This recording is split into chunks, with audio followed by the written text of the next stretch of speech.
Thank you, Peter, and to all the NewCrafts organizers for inviting me, and for you being willing to spend your Friday evening in one more lecture. Sorry, talk. I'm a philosophy professor, so really it's a lecture, but we'll just pretend. I've got the headset, and I've given a TED Talk, so I'll just try to get back into that mindset as much as possible. So I'm Professor Nolen Gertz, University of Twente, but I'm American. Sorry about Trump.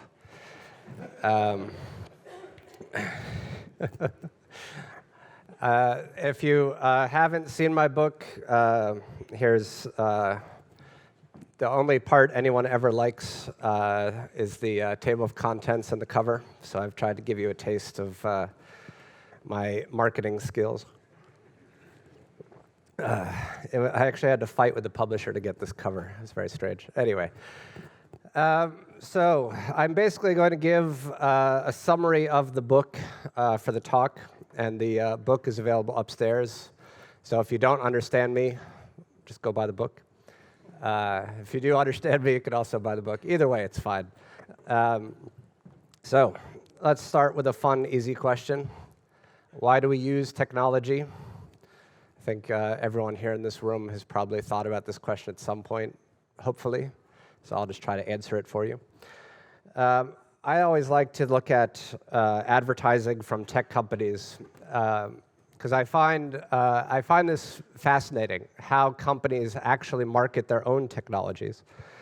Like I said, I gave my TED Talk on Netflix and chill, so I'm not going to talk too much about that. You can watch it on YouTube and read all the comments about how I didn't understand that it was a euphemism. And if you don't know just the quick history of Netflix and chill, so Netflix originally, if you're as old as me, you remember what Netflix was like when they mailed DVDs. Its original marketing was all about how it had such a giant library that you could find anything, right? So it was all about you searching through their library. And the original usage of Netflix and chill was not by the company, it was by people on social media who were basically saying, leave me alone. I'm going to stay in tonight and chill out watching Netflix, right? So it actually took quite a while for it to become a euphemism, where interestingly it became, leave me alone to leave us alone. And I like this idea of, obviously I want to be very romantic, so let's have NCIS just sort of looming in the background. And they have, in this advertisement, this sort of very porn filter for the image to just remind you. But what's interesting is they changed, because of this euphemism, from advertising their giant library to advertising their algorithm, right? We'll search for you, you chill on the couch, whatever that means, right? But again, I don't want to talk too much about that. Google Home, I don't know if any of you have one. Google knows if you have one. But I find it fascinating. I don't know if you've ever seen any of the commercials for Google Home, but it seems like even Google doesn't really know why anyone needs a Google Home. Because it's things like, like Google, turn the lights down. But like you could have reached it, but it's just more cool to tell a thing to do it. Or like Google, what's the weather? But again, it's like, it's right there. Like you can just look out the window and know.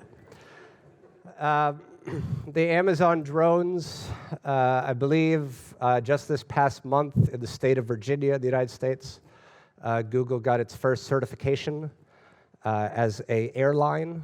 I don't know if you're aware of this, but so Virginia will soon have the Amazon drone overhead. Very exciting times. And again, I like this idea that, Amazon was already the marketing, why would you ever want to talk to people in a store? Amazon.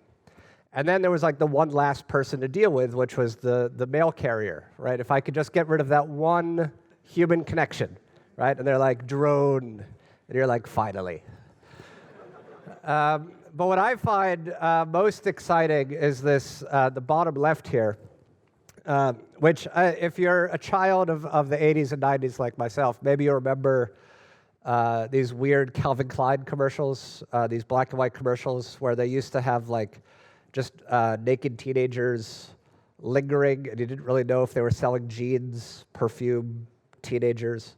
And then it would just say something like eternity. And you were like, oh, okay. And I think similarly here, like you don't immediately know what the actual product they're selling, right? Is it the dog? Is it the couch? Is it the daughter? And if you linger long enough, you get the idea. This is Roomba, if you're not already familiar. But obviously what they're telling you is that we're selling not a vacuum, we're selling an experience, right? This could be you, right? Just get the black hockey puck robot in your house, and you could finally be so happy even your dog could be happy, right? And you could finally have the couch fort family you've always wanted, right? So what's going on here? In my book, I describe this as the paradigm of leisure as liberation. What I find fascinating as a philosophy professor is that, of course, I have to think about is technology as disruptive as everyone likes to claim it is? So is this really something new, innovative? Or is this actually something you'd find in, I don't know, Aristotle? Because if you look at Aristotle's Politics, ancient Greek philosopher, died about 2,500 years ago, you get a lot of similar themes, that really everything should be organized around leisure. The highest end is leisure. This is really the only reason we even have a state, is to guarantee leisure. And especially for those of you interested in AI and robots, he says the only way to get it is through slaves. And of course, you know, robot, slave, same thing. This is especially clear when you listen to debates about robots. You know, should we teach it? Should we give it rights? Can we have sex with it? It's the same questions we used to ask about slaves, which really reveals that we're not so much anti-slave, it's just about who has to be the slave, right? That's disruption. And then what's interesting is you also find this in Karl Marx. And Marx, his great innovation over Aristotle was basically, well, I'm with you on the leisure. Could we not have the slaves? Or maybe, I don't know, they get leisure too. And it was basically, let's flip it around and let's have the state be the slave that allows everyone else to have leisure through the state. So you have central organization, right? Again, very much a tech way of thinking, right? Central organization that just runs everything, and then you're free to do whatever you want. And if you look at the bottom quote where he describes what a communist society would actually be like, it's not Venezuela, Cuba, or anything else Trump likes to name. It really sounds much more like the internet or even virtual reality, right? That you just kind of get to try on different roles in society as you choose, that you don't have to do anything. You're just free to try things, right? Which raises for me the central question. Technology is clearly providing us with leisure. Is it giving us the liberation part? And I'm hoping that at least one of you will be like, well, I am. But yeah, we'll see. Anyway, so that's the question I want to think about for the talk. Yeah. So let's take one more step backwards. What actually is technology? This is the question that my students really love when I start bringing this one up. As a philosopher, when I ask this question, I like to think about different perspectives that you can take on technology, and these are basically the three big ones. So you can either be a utopian, technology is great, technology is going to make us better. You could be a determinist, technology is awful, robots are going to kill us all, we're all going to lose our jobs, UBI. Or you could say instrumentalism, technology is a tool, it's not good or bad, it's the people who use it who are good or bad. It's just a thing, not unlike a screwdriver or a hammer. So just quick show of hands, who's in Team Utopia? Nobody is Team Utopia. Wow, this is a weird software development conference. All right. Who's in Team Determinism? Wow. Okay, that's 3-0. All right. Team Instrumentalism. Yeah, that's pretty much what always happens. I'm not shocked by that. But let's go through a little bit more what that looks like. So instrumentalism. You've got on your side William Gibson and Aldous Huxley, as well as Stewie. So, you know, pretty big minds on your side. And again, this idea that goes back as Aldous Huxley tries to show, that this isn't just about how we talk about technology. This is how we used to talk about science. It's not good or bad. It just is, right? And again, it's all about we don't need ethics of technology. You just need ethics. And if people are good, even if you have a nuclear bomb, they're not going to set it off. So the nuclear bomb isn't itself bad. It's just another thing, right? And what's interesting, if you remember Mark Zuckerberg, big fan. If you remember Mark Zuckerberg, when he was giving his congressional testimony, and of course you're all hoping to be successful enough to give your own congressional testimony one day, what was fascinating to me was not the question of privacy, regulation, election interference, but really how quickly he was able to establish this instrumental definition of Facebook, and it was left completely unchallenged, that this just is how we think of it. Facebook is just a set of tools. And again, all that matters is, can we get the bad users out of the system? And again, no senator pushed back. This just was established. I looked at various broadcasts. I did not see any journalist push back on this. Nobody seemed to catch on to this. I was very excited, because in philosophy, that means I get to write an article. We'll come back to this. Utopianism. This is the one I think you're secretly all on, but it's okay. I don't know if you're familiar with Professor Kevin Warwick. Turned himself into a cyborg. What this basically meant, and he did this, I think it's now almost 30 years ago, which is why it's always funny to me when people still talk about like the future cyborgs, and it's like we've had this for a while, actually. What he did was, his first step was basically you take the RFID chip out of your university ID card, and he just inserted it into his wrist, so that he could do this really cool thing that when he got onto campus, and the door opened. And everyone was like, cyborg, right? But as you can see by what he's wearing in the picture, it did not stop there, right? It's the Lay's potato chip problem, right? You can't have just one cyborg infusion, right? You got to keep going. And in fact, he went so far, just spoiler alert, if you don't know the Kevin Warwick story, I'm sure it's a Netflix special coming soon. He also made his wife a cyborg. So they both have chips that go right into the nervous systems, so that their nervous systems can directly communicate with each other.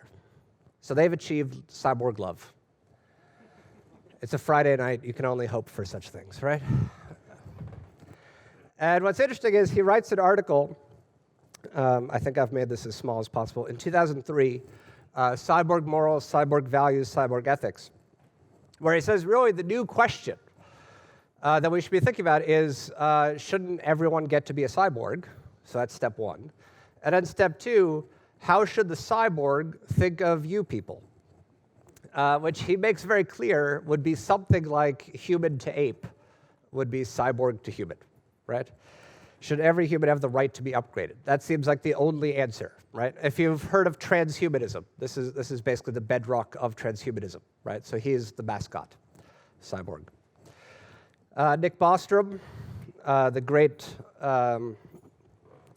scholar of transhumanism, in defense of post-human dignity, this is from 2005, says basically the only two freedoms that matter today in light of people like Kevin Warwick are morphological freedom and reproductive freedom. So on the one hand, the freedom to make yourself a cyborg.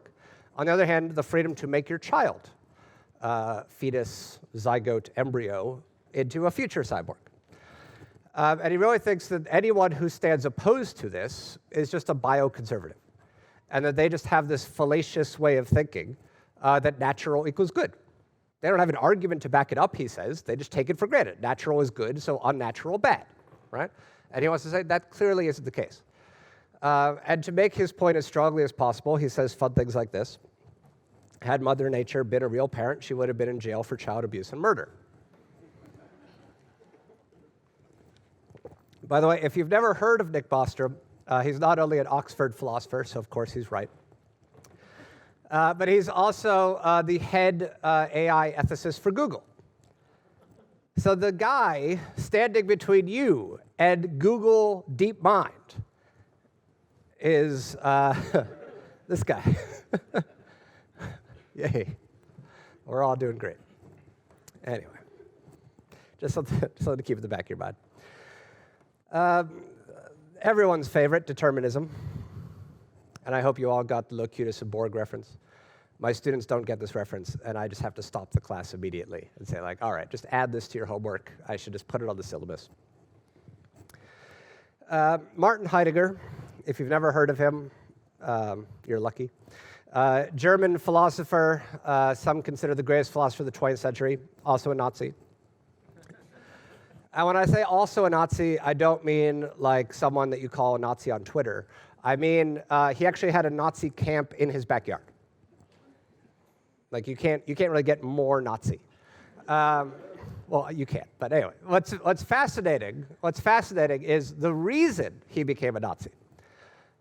Because the reason he became a Nazi is basically why he wrote this lecture, The Question Concerning Technology. Because he thought, basically, isn't technology evil and going to destroy everything? I heard there's this political party that wants to get back to German roots. Nazis. He didn't see the whole Blitzkrieg thing coming. So, my bad, or his bad. So after the war, and this is a good, preview of hashtag #MeToo, because this was hashtag Nazi. He went underground, was basically put in timeout for about 8 years, wasn't killed. He was allowed to just hang out in his house. And then this question concerning technology was his Louis C.K. going back on tour. He gives a talk in Bremen about technology, what have I learned? He gets together the band, so he gets Werner Heisenberg, who was the other bad Nazi, got kicked out. This is their comeback tour, right? So this is like Louis C.K. and Harvey Weinstein hitting the road, right? And what was interesting was that he says, this is 1953. So we've now seen Blitzkrieg. We've now seen atomic war.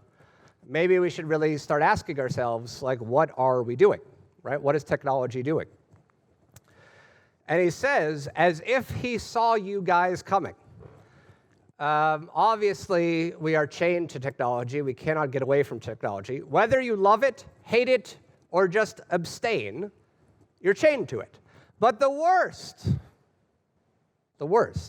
is to take the instrumentalist stance and think that it's just a tool.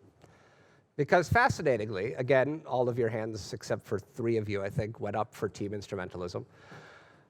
He says this is what leaves us utterly blind. Because the worst thing in the world is to think that technology has no effect on you, that technology isn't changing you. So the example he gives, and this is a big hit for my Dutch students, windmills. He says that basically there are 2 different technological eras that we've lived through. We have the ancient technology, again, like the windmill that when you go to the Netherlands you want a selfie with. On the other hand, you have modern technology, the kind of windmill that you do not want a selfie with, that you actually have things more like the NIMBY problem, not in my backyard. The other windmill, I think, is the opposite. Everyone wants this in their backyard, right? And he says that basically ancient technology, like the ancient bridge, the ancient windmill, shows sort of a veneration of nature. And that this technology is kind of like a temple to the gods. So that we are not doing anything but revealing the power of the wind. And that the power of the wind is greater than us, that we could not live without it. So much so that we even named the 4 winds as gods, right? We revered them. We prayed to them. You made sacrifices to them, or you die. Letting be, setting in order, maintaining, cultivating, right? On the other hand, the modern technology, he says this is where we currently are. We say, screw that.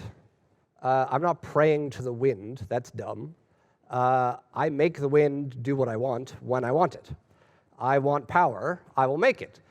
And he says the worst part isn't just that we force wind, that we create wind when we want. And he's not saying, like Trump, it gives you cancer. He says the worst part is that we actually turn nature into basically just a battery. So he also kind of saw the Matrix coming, right? That it's just everything becomes storage. Everything becomes, I use it when I need it, right? Also things like solar panels, right?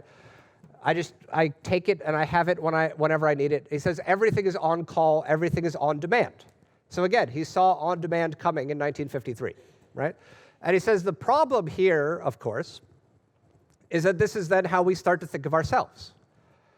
So maybe you've had this weird experience where you've texted someone and they didn't respond within the first 30 seconds and you got mad. I always love that. You're not like, I hope they're okay. You're like, screw you. Right? And then if you find out later, like, oh, I was in a ditch, you were like, good. Because that's the only excuse I was going to accept, right? Because when you see those 3 dots, and you're like, oh, God, right? Or my favorite now is the blue check marks. And you're like, oh, how many check marks? I got 2. Oh, crap. Oh, they're blue. Oh, crap, right? But again, he says this is how we start to see each other, right? That you should just be here for me when I need it, right? So you can imagine if there was a technological problem right now with the headset, right? The people would be standing here in the back of the room ready to come running up and fix it, right? And I don't need to know them. They don't need to know me. We have no human interaction. They're just there on call, right? Again, like your doctor, like your teacher, like, well, I don't want to get too personal. But again, it's just that feeling. Right? The booty callification of life, right? That everyone should be available, 2 a.m., you up, anybody, right? Netflix. So, which is it? Do you feel, all of you who are on team instrumentalism, oh crap, I should have been team determinism? The 3 of you who raised their hand, are you like, yes, I was right? Because you should know by now, if you've ever taken a philosophy class, if a philosophy professor gives you 3 options, of course, it's none of them. It's the 4th one. It's always the 4th one. I do enjoy Photoshop. So if you're aware of the classic duck rabbit, I have matrixed the duck rabbit. In philosophy, we like making words no one can pronounce, so we feel smart. So post-phenomenology. Right, there you go. Say it as quickly as possible. And the idea is that there actually is no such thing as technology. That's the first mistake. There are technologies. There's no technology, capital T. There's no such thing. Just as there's no capital H human. There are humans, right? And he comes up, I'm going to introduce you to the philosopher here, Don Idy, American philosopher, this concept of multi-stability. And this idea that basically, for too long, we've been caught up in this metaphysical thinking. You might have heard of subject-object dualism, right? This idea that all that matters are humans. We're the subjects. We're the actors. We're the agents. Everything else is things upon which we act. And this is the kind of thing you get from Descartes, right? This is the kind of thing that you still get when Zuckerberg calls Facebook a tool. And what Don Idy wants to do is to say that really what technology does, and he gets this right from Heidegger actually, technologies reveal. That's their true essence. Technologies reveal. And what they reveal, fundamentally, is their role in human life. That we are not independent beings. We are not different ontological categories. Rather, I see the world through technologies. I act in the world through technologies. I could not be who I am without technologies. So there is no distinction between human and technology. That's the first key to this concept of multi-stability and this concept of human-technology relations. That if I want to describe a technology, so this is the fun language you get to use now when you talk about your software. If you want to describe what it actually does to people, human-technology relations is a new language to use to describe this. And this idea, I like the example of the fork, because as a parent, this puts me in an awkward position. Because when my son starts banging his fork on the table, my instinct is to say, you're using the fork wrong. But as a philosophy professor, I want to say, I'm very proud that you're responding to the call of the fork. And the idea here is that in various situations, the fork is different things. So there is no such thing as the right way to use a fork. It's all about the context in which it's being used. So if you're using the fork in a meal, it's a utensil. And importantly, just as it is a utensil, you're an eater. You are co-constituted. That's the idea. So again, when we talk about the context of use for technology, the key is that it's not just about the technology, it's about the user as well. You're both transformed in the context. Similarly, if you're turning the fork into an art object, then you can think of yourself as a player with a toy. And if you've ever grabbed it to stab someone, then it's a murder weapon and you're a murderer. And again, the key is just like the duck rabbit. It's not any of these things, it's all of these things, and it's none of these things. It's all about the various situations that humans and technologies find themselves in. So to describe this further, Don Ihde talks about these 4 key human-technology relations. And the idea is that embodiment relations, I see a lot of you wearing glasses tonight. Thank you. The key is that I say, I see you. But that's not the reality of the situation. The reality is I see the glasses seeing you. And importantly, the glasses, this is the key of the parentheses here, the glasses become part of my embodiment. They become functionally invisible to me, such that, and this is the way to understand human-technology relations, in every relation, something is revealed and something is concealed. That's the power of technology, revealing and concealing, amplifying and reducing. So on the one hand, it reveals my vision, it gives me power, right? But on the other hand, it directs my focus in one direction, creating a fuzzy halo on the sides. And importantly, again, it directs my attention away from the glasses and their mediating role in my experience. So that, for example, when playing a video game, the controller becomes part of your hand, and again, the idea is, just like I should not be paying attention to my glasses or something is wrong, I should not be paying attention to the controller or something is wrong. And if I do look down at the controller, as you might have discovered with Mario upstairs, you die, right? If I'm looking at my glasses while I'm walking, I trip, right? Hermeneutic relations, this is probably the one you're more familiar with if you're not a glasses wearer. This is where the technology is actually the connection to the world, and you are the outside observer. So the example Don Ihde likes is the 3 Mile Island disaster. This nuclear reactor where basically the problem wasn't, as everyone thinks, that the panel, the emergency panel didn't tell them that there was something wrong in the nuclear core. The problem was that they actually didn't interpret the panel properly, because whoever designed the panel in the nuclear power plant didn't actually make it user-friendly.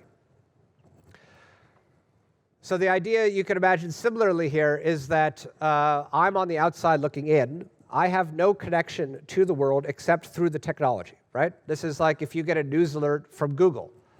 Is it actually accurate, or is it everyone's favorite fake news, right? And if it's fake news, where is the fake coming from? Is it coming from the reporter? Is it coming from Google? Is it coming from my phone, right? Alterity relations, this is where you're so focused on the technology that the world itself disappears. This is my favorite picture, the double-fisting iPhone, right? This is the Pokemon Go, when you just walk into a wall because you've got to catch them all. In the Netherlands, we had roaming bike gangs, literal bicycle gangs of children Pokemon going, and everyone just had to get out of the way, right?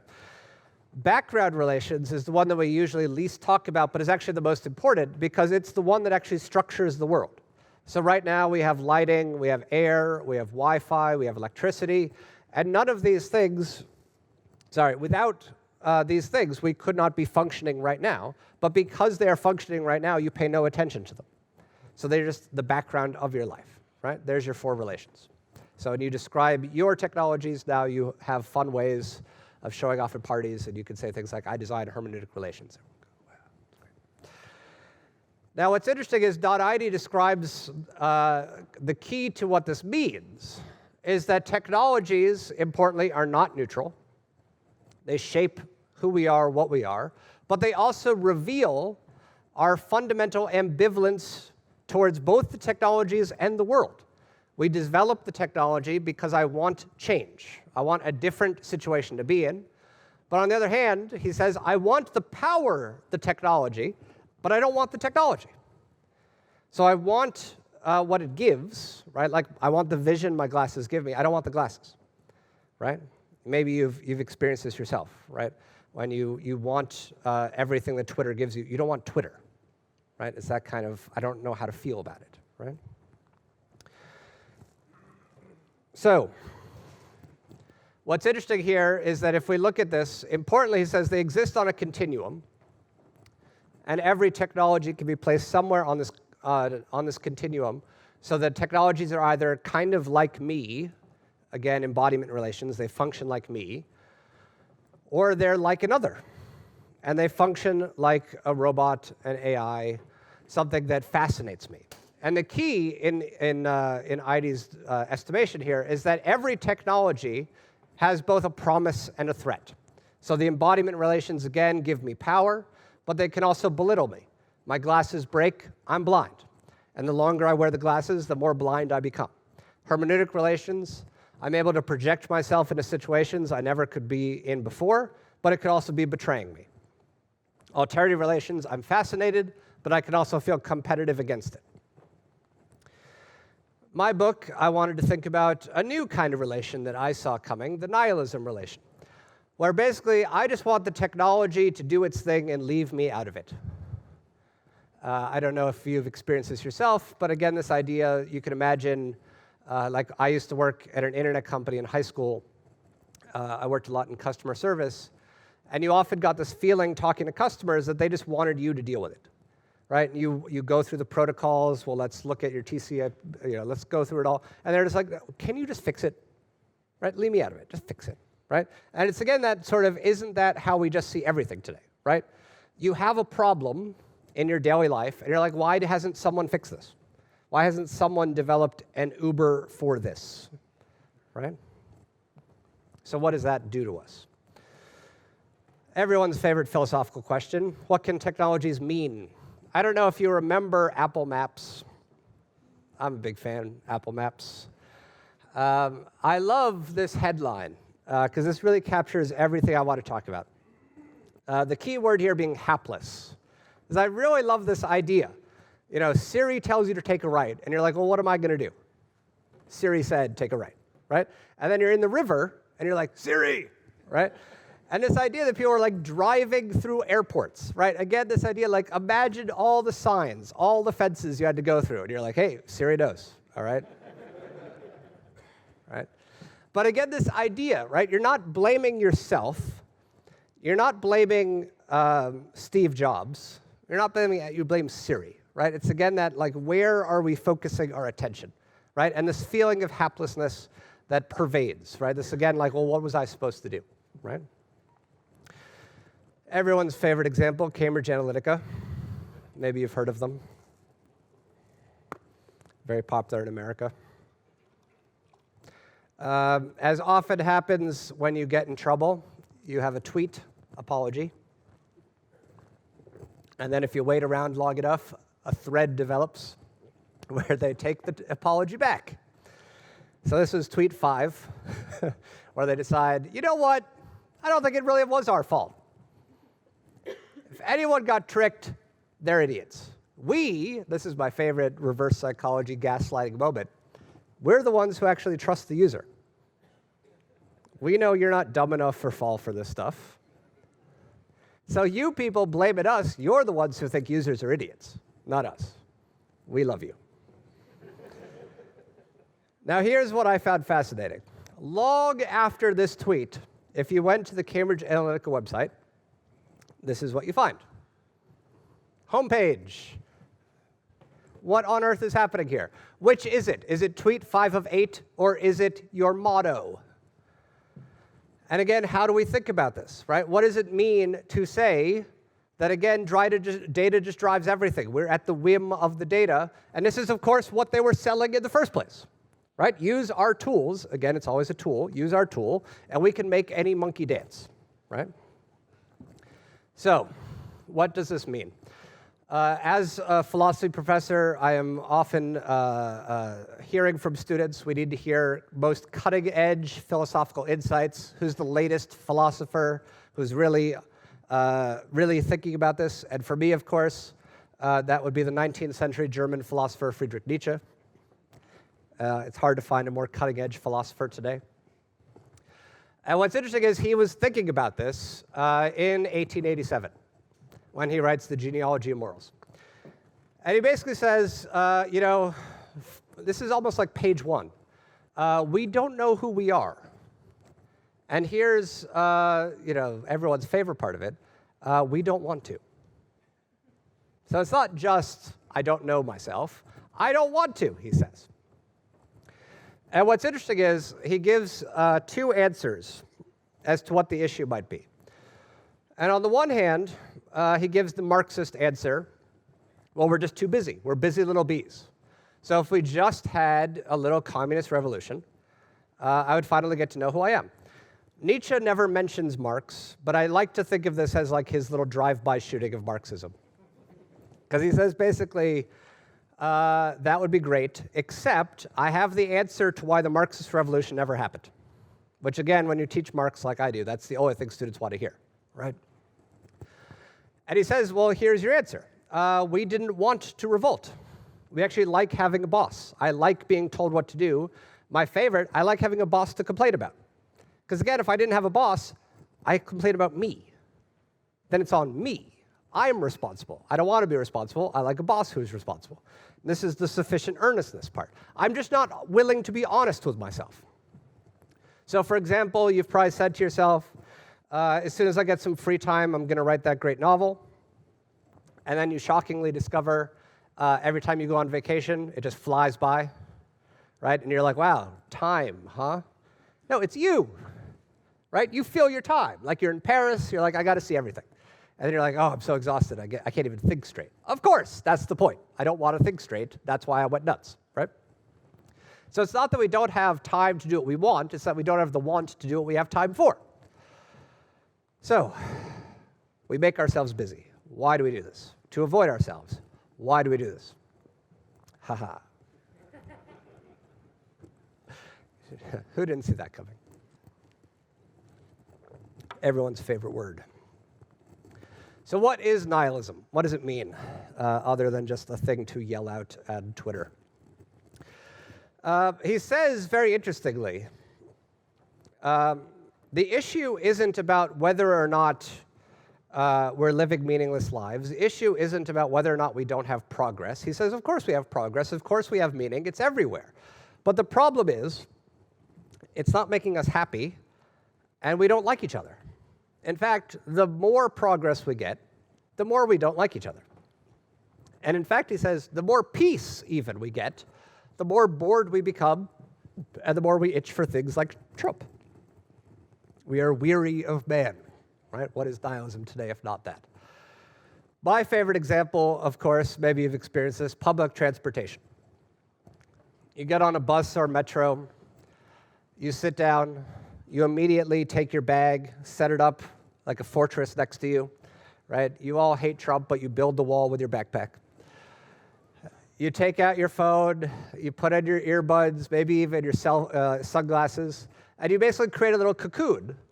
Because I just want to get to where I'm going as quickly as possible, as painlessly as possible, and I just don't want to touch another person, see another person, smell another person, hear another person, certainly not taste another person, and just get me there as quickly as possible. And for Nietzsche, that's basically how we feel about life. I just want to get to the heaven part and deal with as little issues in the meantime as possible, and that's what tech companies are for, right? You fix all the little frictions. This is why, of course, you get Uber, because I don't want to deal with this anymore, right? So, what's interesting, he says, this is also an issue with regards to responsibility. This is one of my favorite things that comes up at every tech conference. How do we have responsible innovation? How do we develop responsibly? And he says, yeah. The problem isn't about a lack of responsibility. The problem is nobody knows what it means. And he says, importantly, if you look at the history of the concept of responsibility, it really just boils down to predictability. I just want everyone to be calculable, necessary, that you are not spontaneous. And this is why it's great whenever you complain that your romantic partner isn't spontaneous, and then they do something genuinely spontaneous, and you freak out, right? Because you just meant, like, I just want pizza on Tuesday every once in a while, not come home to a tiger, right? But you said spontaneous. Just live in the moment, right? Just take your clothes off. Go nuts, right? And he says that really, this is what morality has always been about, this sort of straitjacket way of dealing with things that, again, this just tell me what to do. My favorite example, if you know Apple Health, this Apple Breathe app, everyone's now very excited about mindfulness in technology. And this idea that we're starting to discover that the more technology innovates, the more suicide, depression, anxiety rise. So Apple was like, well, obviously we can fix that. We basically develop a Fitbit for your mind. You meditate, and you even get meditation points. And you can see with your friends how many times you have breathed when the flower told you to. Closer to home in the Netherlands, you have things like Philips Eindhoven developing lighting to make workers feel better at work. And again, what could any anti-Marxist love more than the idea that I can actually make you more productive by just changing the lighting? I don't have to pay you. That's dumb. I just insert a little mood lighting in every cubicle. Again, Facebook, people kept killing themselves. They were like, I know, what if we just predict when you're going to do it? And we just call the police for you. You've all seen this cover, I'm sure. My favorite, of course, BBC Sherlock, I like to think of as basically, he's the human personification of facial recognition software. And this is basically BBC propaganda. This is coming, and you're going to love it because you love Benedict Cumberbatch. So just what 24 did for torture, Benedict Cumberbatch is doing for facial recognition. So what does all this reveal? He says what this reveals is that this is what religion has always been about. We are depressed, we are anxious, we're suicidal, we don't know what to do with ourselves, and we just need some priests to give us something to do to make us feel better and to give us a little stimulant, a little something. And he gives us, in the third essay, basically 5 different ways this works. So on the one hand, drink. We're almost done here. 2, mechanical activity. This is Protestantism, the blessings of work. Petty pleasures. This is when you help someone and you get a little kick out of it. Herd formation. This is what Nietzsche's most famous for. Just be a little sheep, be afraid to be alone. You want to see a movie, I have to gather as many people together as possible, and then you become like a little Avengers marketing team yourself. And orgies of feeling, this is the one he says is most dangerous, when we just, on occasion, feel the need to explode. This would be your yellow vest situation. This would be your, I just have to go do something. In the Netherlands, this is Koningsdag. Nobody gives a damn about the king, but everyone gets very excited to celebrate King's Day. And this is what I asked in my book, basically. Could we update what Nietzsche's doing to think about what tech companies are doing? So, techno-hypnosis. I have a kid, so of course I have parked him in front of YouTube at some point in my life, just like I park myself in front of Netflix at the end of the day. And it's interesting how we basically want technology. We like to talk about, oh no, what's YouTube doing to our children? But it's also doing it to us, right? It's very important. I don't just babysit my kids, I babysit me too, right? And again, the Pokemon. And I love this. I don't know if you've seen this image. It looks like it's from The Onion, but it's actually Zuckerberg's own advertising for Oculus. This is the future. Everyone linked, and it's all white men.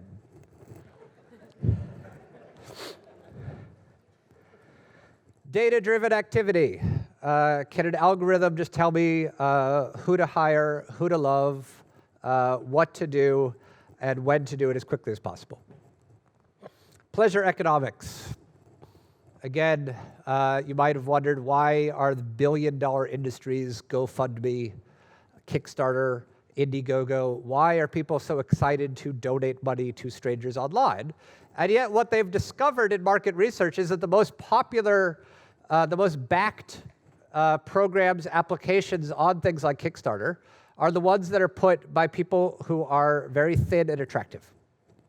It's not the quality of the idea, it's the quality of the picture of the person alongside it that gets the most money. So again, it's really about this sort of power trip that you get when I get to decide, in a way, who lives and who dies, just like you do Imperial Rome.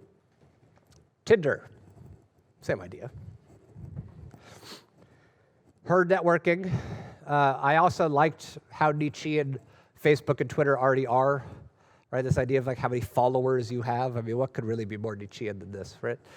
And then finally, I apologize for all the Trump again, the orgies of clicking, right? Isn't it just great to cancel somebody today, right? Who do we get to attack? Oh, it's some random person on YouTube I've never heard of, but it's trending and I like it, right? So, I think I've run out of time, so I can't answer this question. No, I'll do it real quick. What should we do about nihilism in technology? Well, again, if you go back to Zuckerberg, because this is everyone's poster child for everything wrong with technology today, you got this great moment in the testimony, and I don't know if you followed this moment, where you actually have Dean Heller of Nevada say to him, basically, should Facebook have more power than the United States government? And he just pauses for a second, says yes. And the people back at Facebook HQ go nuts. And the Facebook stock, right? So he's one of the few people who's actually made money testifying in front of Congress, right? But again, what's fascinating to me is that a French sociologist in the 1950s named Jacques Ellul predicted this.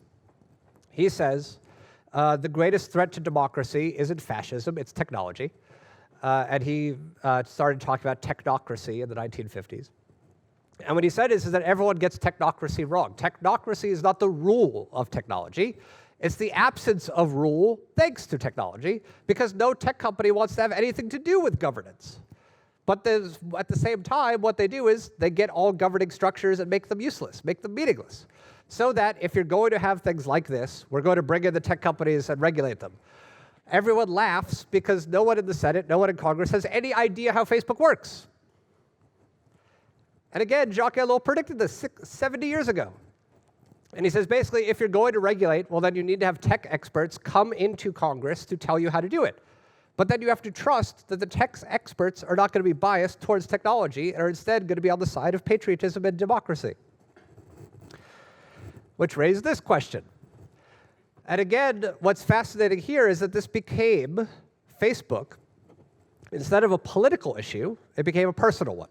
Should you delete Facebook? Not we. Not, wasn't really until Elizabeth Warren that we got this, well, maybe we should just break it up. Right? It's not that should I delete Facebook, it should Facebook be deleted. And what's interesting is, again, you have even people who are famously critical of Facebook who say, well, it's still just, it's part of my daily life. I can't just delete it.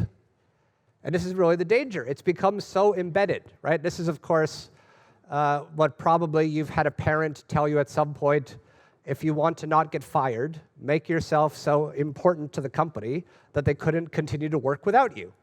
Well, that's what tech does to you every day, right? I cannot continue to function without it. And this is my favorite part. This is the most nihilistic. Well, what could be the answer? Well, we get rid of Facebook and then just find a new one. Right? I love South Park did that great episode where they got rid of Walmart and then just made a new one, right? It's just the same idea, right? And they immediately give you on Wired magazine, here are the top 10 Facebook lights that could be the new Facebook. And again, this is pretty much what Nietzsche predicted. God is dead, fact, but we still believe in him, and we can't get rid of him, and we're just going to keep making new gods. And maybe today, those gods are Facebook and Google. So we've just changed the name. But we still have very religious thinking.